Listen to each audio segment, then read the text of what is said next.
प्यारे बच्चों, आपका मेरी इस वीडियो में बहुत बहुत स्वागत। मैं गोपाल शुक्ला, आपका मैथ्स टीचर। आज आपको दो चर वाले रैखिक युग्म, जो आपका अध्याय 3 है, कक्षा 10 का चैप्टर है ये, इसके निम्न बिंदुओं पे चर्चा करूंगा। एक तो ax plus by plus c बराबर 0, ये दो चर में रैखिक समीकरण है। इसका ज्यामितीय निरूपण क्या होता है, दो चर वाले रैखिक समीकरणों के हलों के ग्राफ पे क्या निरूपण होता है, ये हम जो है इसमें देखेंगे कि इसका ग्राफ कैसा होता है। और रैखिक समीकरण युग्म के संगत और असंगत हल क्या होते हैं, और रैखिक समीकरण युग्म के प्रतिच्छेदन, समांतर तथा संपाती होने के क्या प्रतिबंध है, इन बिंदुओं पे हम इस वीडियो में चर्चा करेंगे। तो चलिए अपने पहले पॉइंट से स्टार्ट करते हैं। ये समीकरण है, ये भी आपका रैखिक समीकरण है, लेकिन एक चर में है। इसका जो ग्राफ होता है बच्चों, वो एक्स अक्ष के समानांतर एक रेखा होती है। जैसे हमें जब कोई समीकरण दे रखा हो 2x प्लस 3 बराबर 0, और ये हम 7th 8th क्लास से ही हल करते आ रहे हैं, तो 3 को पक्षांतर करेंगे तो -3, और फिर हम 2 का भाग लगा देंगे तो -3/2। तो इस तरह के समीकरण का जब हम हल करते हैं तो चर का एक ही मान आता है।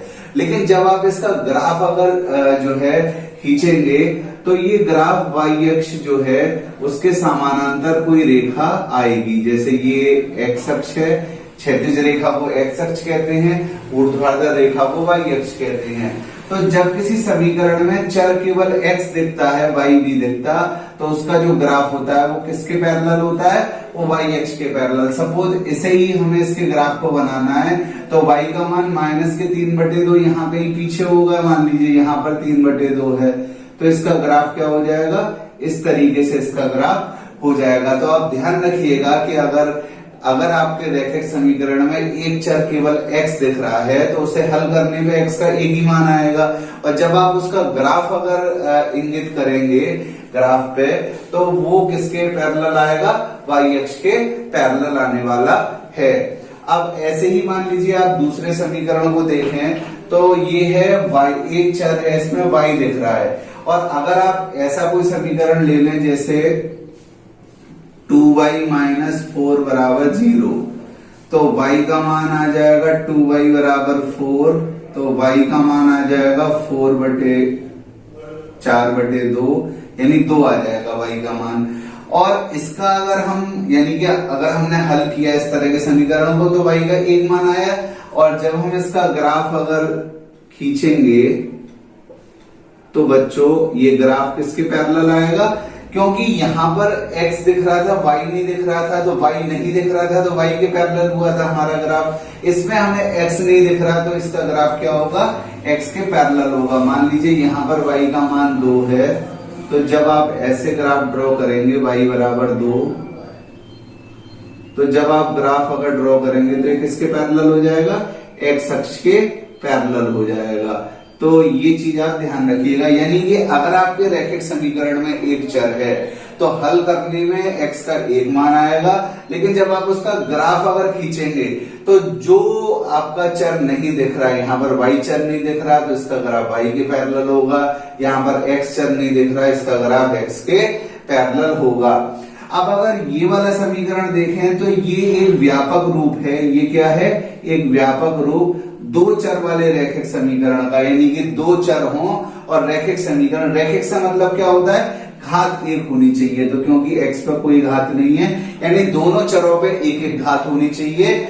और इसका जब आप ग्राफ ड्रॉ करेंगे या ग्राफ खींचेंगे, तो वो ग्राफ क्या आएगा, कोई जैसे आपने ये ग्राफ बनाया, तो x अक्ष से कोण 0 से 180 के बीच में कोई भी कोण बनाती हुई रेखा जो है, वो इसका ग्राफ क्या करेगी, निरूपित करेगी। यानी कि अगर आप इसका ग्राफ खींचेंगे तो ऐसा ग्राफ आएगा। लेकिन प्यारे बच्चों, अगर मैं कोई समीकरण लिखता हूं x प्लस वाई बराबर 9, तो जैसे आप देख रहे थे कि इस समीकरण का तो एक ही हल आ रहा था, लेकिन अगर दो चर हो जाएंगे तो उस समीकरण का एक हल नहीं, अनेक हल होंगे।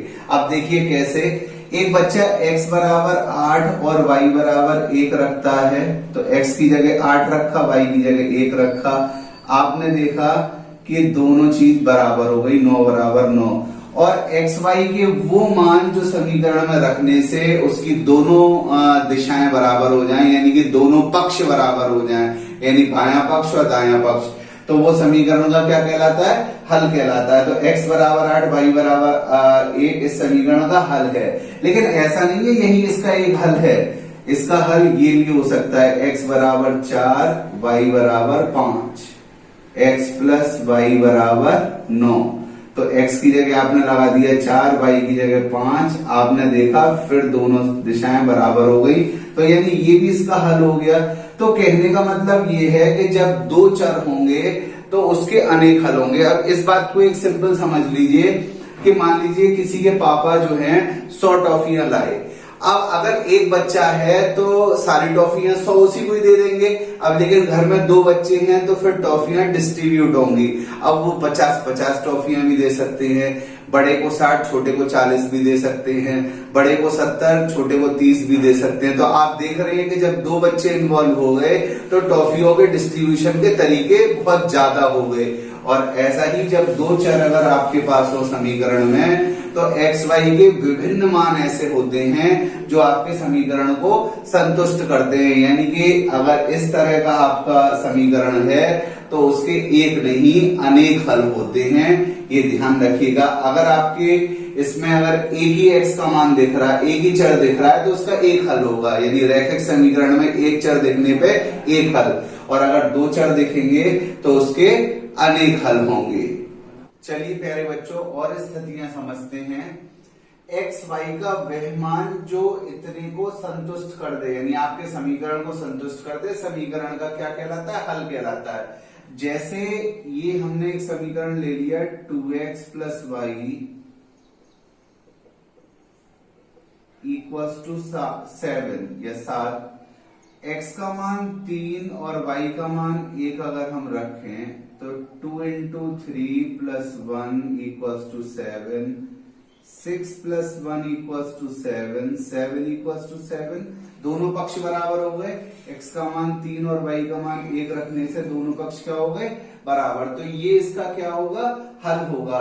क्योंकि हम निर्देशांक ज्यामिति में पढ़ चुके हैं कि जब हम जिस तरीके से इस तरह से हम अक्ष ले लें, x अक्ष और y अक्ष, तो अगर हम x का मान 3 यानी x पे 3 दूरी चल दें और y पे 1 दूरी, तो अगर x पे 3 दूरी इकाई दूरी चले और y पे 1, तो हम एक बिंदु पे पहुंचते हैं और ये बिंदु के निर्देशांक क्या हो जाएंगे?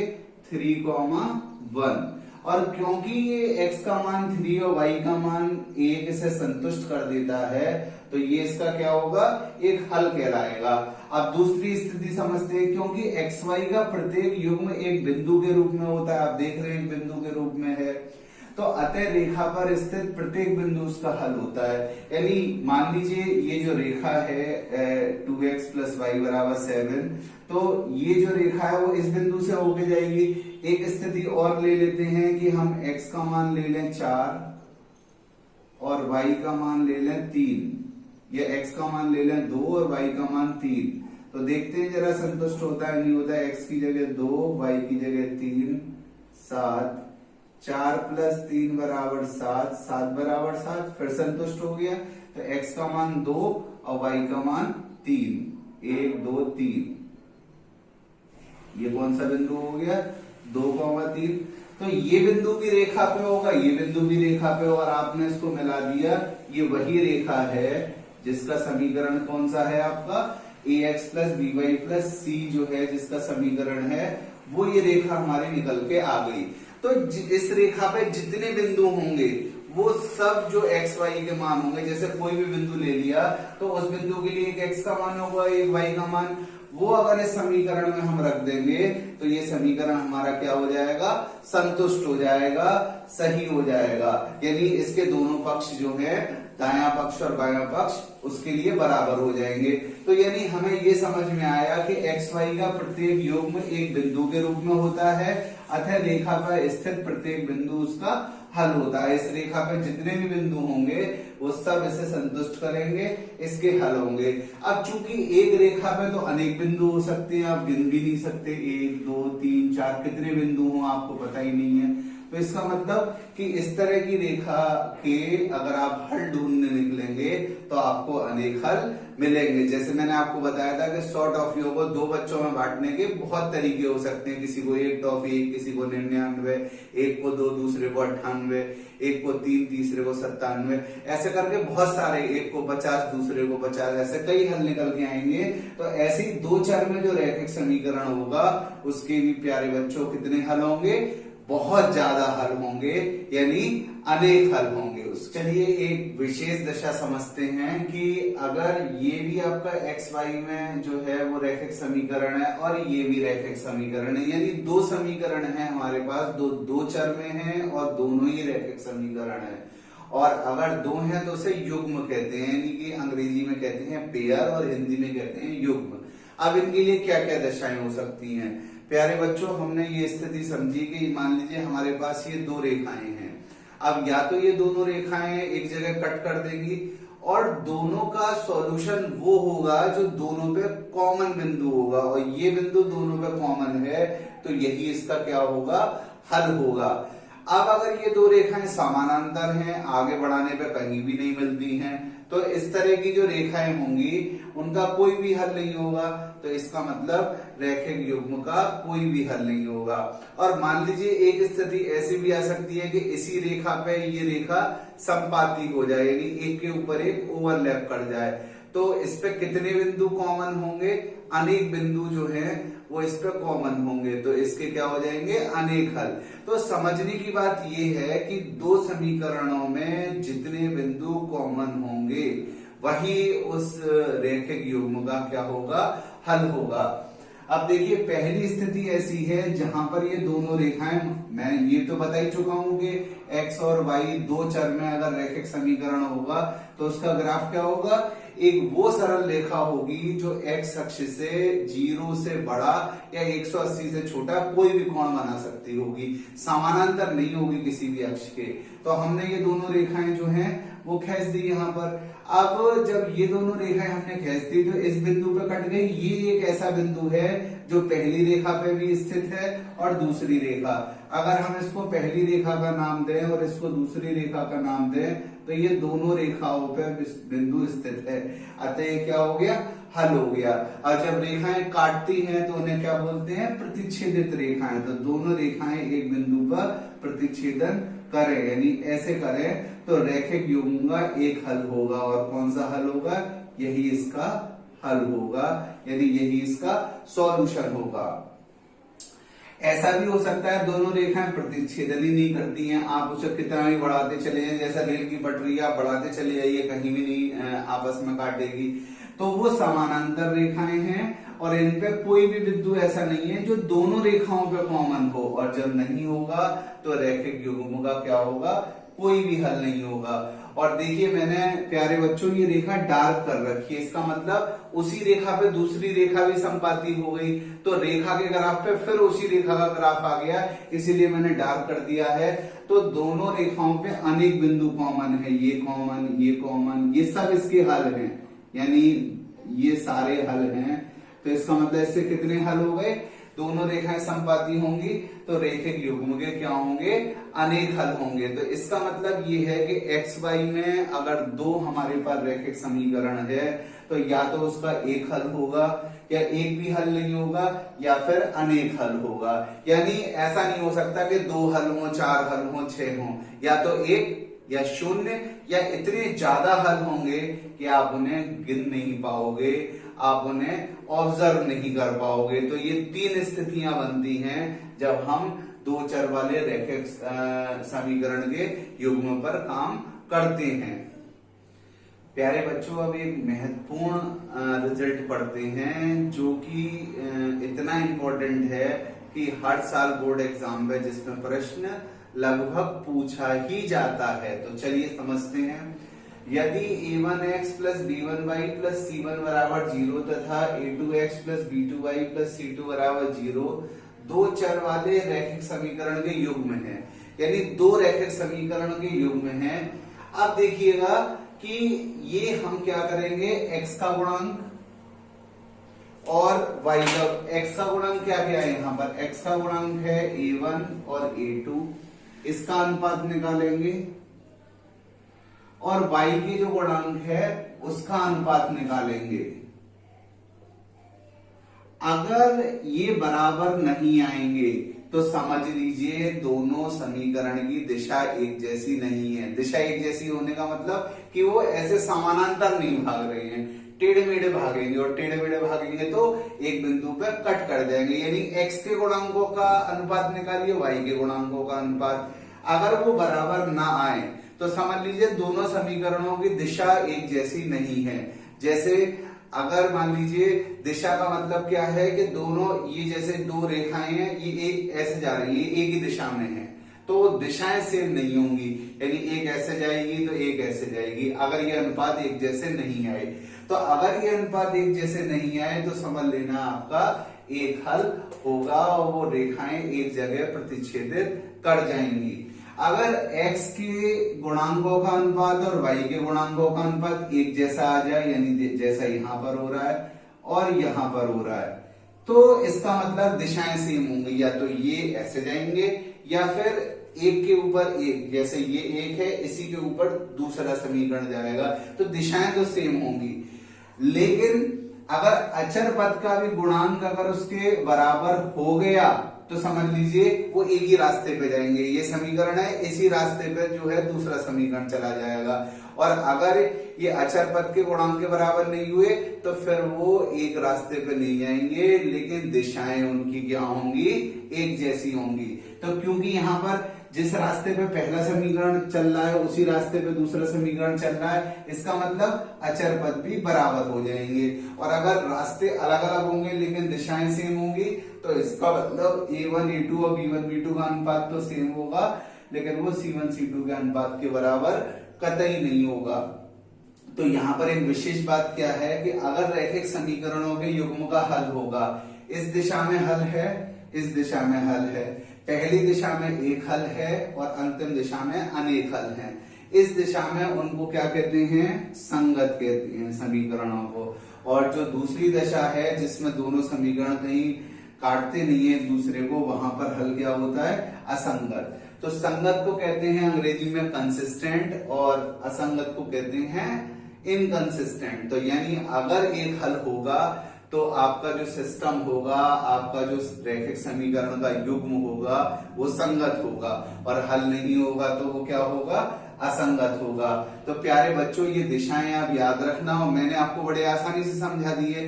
x के गुणांकों का अनुपात y के गुणांकों का अनुपात अगर एक जैसा नहीं है तो दोनों समीकरणों की जो दिशाएं हैं वो अलग अलग होंगी। जब दिशाएं अलग अलग होंगी तो फिर वो एक बिंदु पे काट देंगे। और जब x और y के गुणांकों का अनुपात एक जैसा होगा तो उनकी दिशाएं एक जैसी होंगी। तो एक जैसी होंगी या तो समानांतर होंगी, यानी एक दूसरे को काटेंगी नहीं, या संपाती होंगी एक के ऊपर। अब ये कैसे कंफर्म हो संपाती है या नहीं, तो आप अचर पद का भी गुणांक निकालना। अगर वो भी सब आपस में एक दूसरे के इक्वल आए तो संपाती, और अगर x का गुणांक y के गुणांक बराबर है लेकिन अचर पद के गुणांक के बराबर नहीं है तो समझ लीजिए समीकरण का कोई हल नहीं होगा, उसके ग्राफ आपस में समानांतर होंगे। चलिए अब एक प्रश्न सॉल्व करते हैं कि हमें a1/a2 b1/b2 c1/c2 की तुलना करके ये पता करना है कि ये जो निरूपित रेखाएं हैं प्रतिच्छेदित करती हैं, समांतर हैं अथवा संपाती हैं। तो यहाँ पर क्या होगा कि जो पहला समीकरण है उसमें जो x का गुणांक है वो हो गया a1, y का गुणांक हो गया b1 और अचर पद हो गया c1, a2 हो गया 7, दूसरे समीकरण में x का गुणांक, b2 हो गया 6, c2 हो गया -9।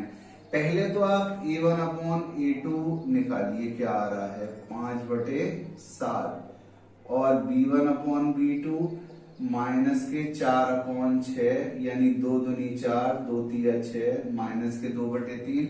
आप देख रहे हो मैंने आपसे सबसे पहले क्या कहा कि x के गुणांकों का अनुपात और y के गुणांकों का अनुपात अगर बराबर नहीं आया तो समझ लीजिए रेखाओं की दिशाएं एक जैसी नहीं होंगी, और नहीं होंगी तो वो क्या करेगी, प्रतिच्छेदित करेगी। और प्यारे बच्चों यहाँ पर a1/a2 बराबर नहीं है B1 अपॉन B2 के, क्योंकि 5/7 -2/3 के बराबर नहीं हो सकता। इसका मतलब क्या हो गया, एक बिंदु पर ये रेखाएं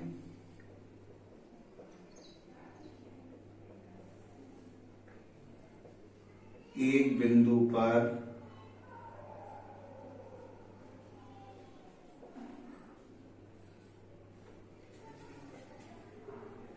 प्रतिच्छेदन करेंगी। ठीक है, अब अगले इसके पार्ट की तरफ बढ़ते हैं। तो पहले समीकरण में x का गुणांक a1, दूसरे पहले समीकरण में y का गुणांक b2, अचर पद c2, दूसरे समीकरण में a का गुणांक a2, y का गुणांक b2 और अचर पद c2। अब जरा तुलना करिएगा, a1 अपॉन a2 9/18 और 9 के पहाड़े में 18 दो बार आता है, 9 एकम 9, 9 दूनी 18। ऐसे ही b1 अपॉन b2 3/6, 3 एकम 3, 3 दूनी 6, b1 अपॉन b2 बराबर 1/2।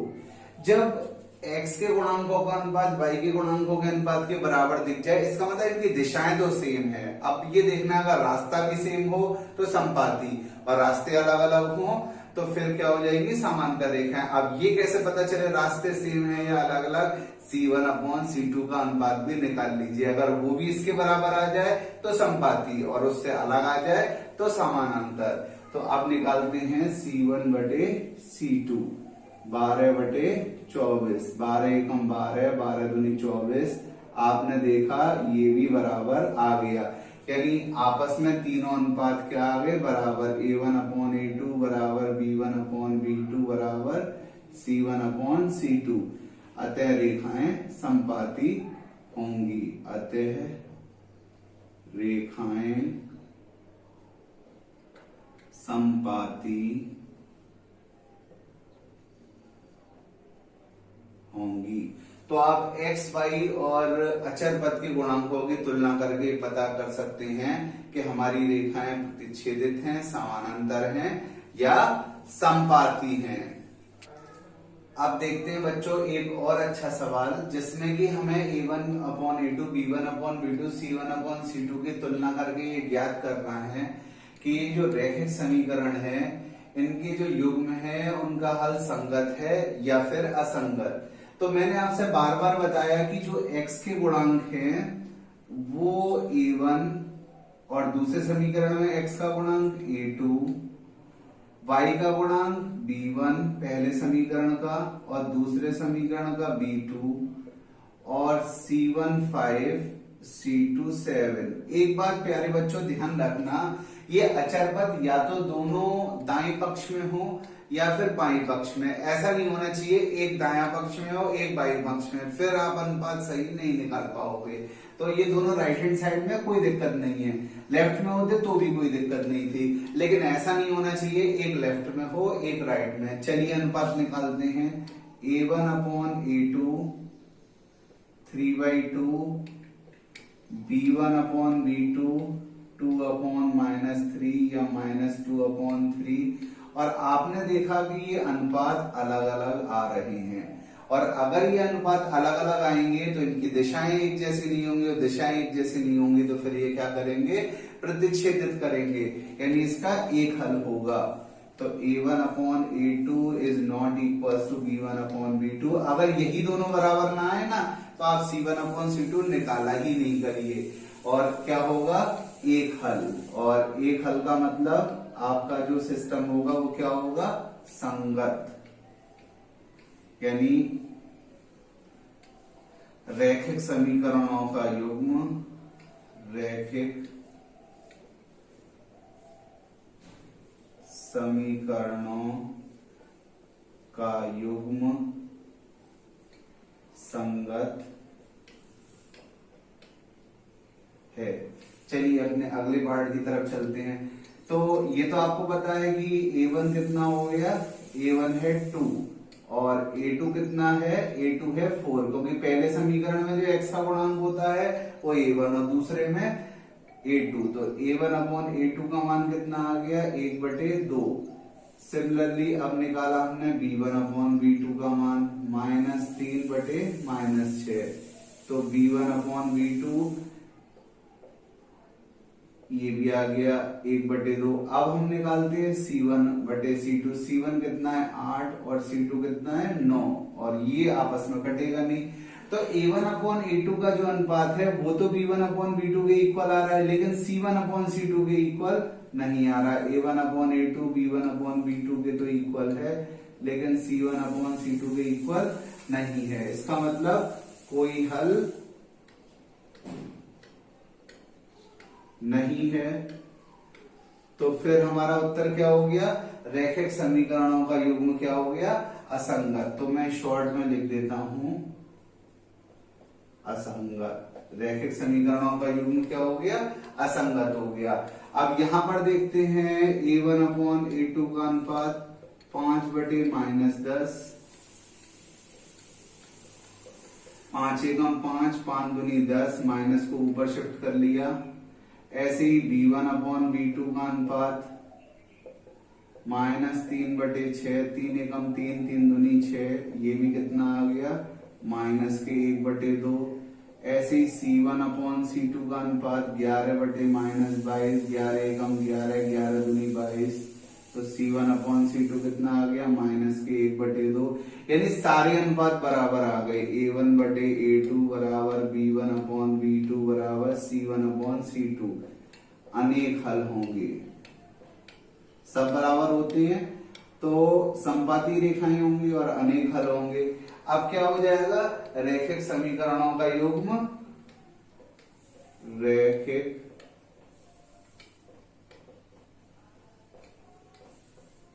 समीकरणों का युग्म संगत है। तो इस तरह से आप संगत असंगत निकाल सकते हैं। और प्यारे बच्चों, इस वीडियो को जब आपने ठीक से देख लिया तो आपको रैखिक समीकरणों के बारे में अच्छे से पता चल जाएगा, वो कब संगत कब असंगत है ये पता चल जाएगा। रैखिक समीकरणों का योग कब प्रतिच्छेदित रेखाओं को, कब समांतर रेखाओं को, और कब जो है वो संपाती रेखाओं को निरूपित करेगा, ये आपको पता चल जाएगा। इसके बाद आप एनसीईआरटी की 3.2 प्रश्नावली की प्रश्न संख्या 2, 3 और 4 खुद हल करिए। और अगली वीडियो में मैं इन रैखिक समीकरण के युग्म को हल करने की जो विधियां हैं वो डिस्कस करूंगा।